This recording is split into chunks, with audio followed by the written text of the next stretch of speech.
ታላቁ ሚስጥር ተገለጠ። በዚህ ቪዲዮ የምትሰሙት ጥቅስ በቅዱሳን መጻሕፍት በማቴዎስ ወንጌል ላይ ተጽፎ የሚገኝ ሲሆን ለብዙ መቶ ዓመታት በሰዎች ዘንድ ትርጉሙ ሲዛባና ሲምታታ የኖረ ነው። ላለው ይጨመርለታል ይሞላለታልም፣ ከሌለው የነበረውም ይወሰድበታል።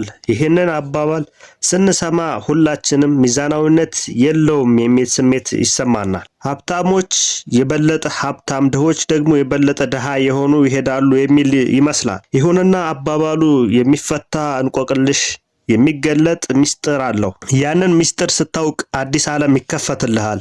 ለበርካታ መቶ ዓመታት ተደብቆብን የነበረው ታላቁ ሚስጥር አንድ ቃል ነው። እሱም ምስጋና ይባላል።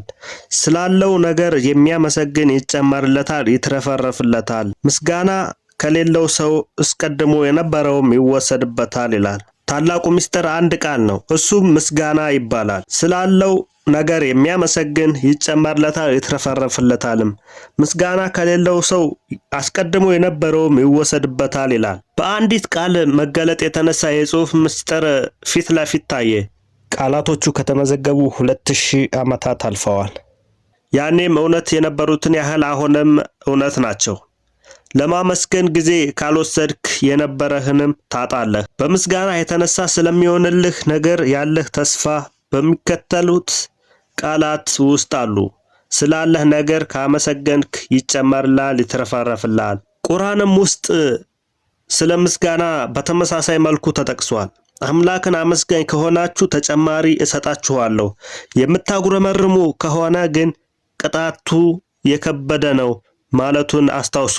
የምትከተለው ሃይማኖት ምንም ቢሆን ሃይማኖት እንኳን ባይኖርህ በቅዱሳን መጻሕፍቱ ላይ የሰፈሩት እነዚህ ቃላት በአንተም ሕይወት ውስጥ ይሰራሉ። የሚያብራሩት የሳይንስንና የዩኒቨርስን የማዕዘን ሕግ ነው። ምስጋና የሚሰራው ሕይወትህ በሚመራበት የዩኒቨርስ ሕግ አማካኝነት ነው።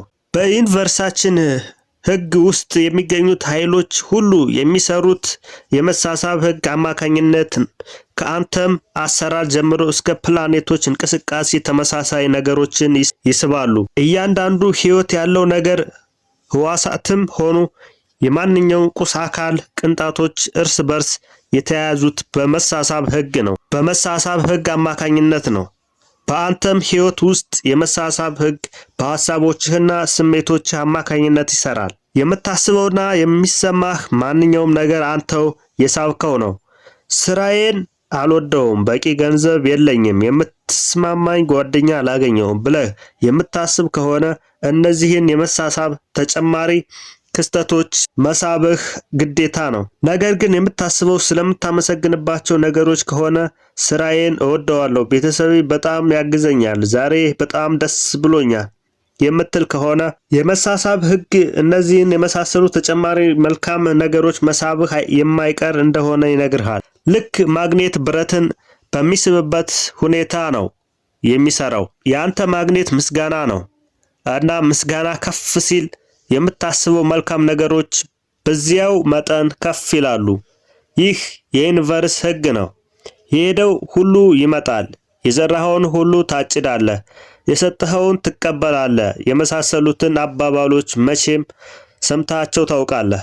የማመስገን ተግባር የመቀበልን አቻ ተግባር ይፈጥራል። የምትሰጠው ምስጋና በቅንነትና በጥልቀት ሲሆን ከፍ ያለ ምስጋና ስታቀርብ የሚሰጥህም ከፍ ይላል። ውድ ቤተሰቦች በዚህ ቪዲዮ የምትሰሙት ነገር እንደ ቀላል አትያዙት።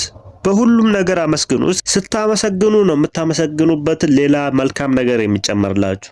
ስታማረሩ የነበራችሁ ላይ እንኳን ይወሰድባችኋል ነው የሚለው። ስለዚህ አመስጋኝ ሁኑ እያልኩ ለዛሬ የነበረኝ ቆይታ በዚህ ጨርሳለሁ። ቪዲዮን ሰብስክራይብ፣ ላይክ በማድረግ ቤተሰብ ይሁኑ። እስከዛ ድረስ በያላችሁበት ሰላም ለእናንተ ይሁን። ቻው፣ እወዳችኋለሁ።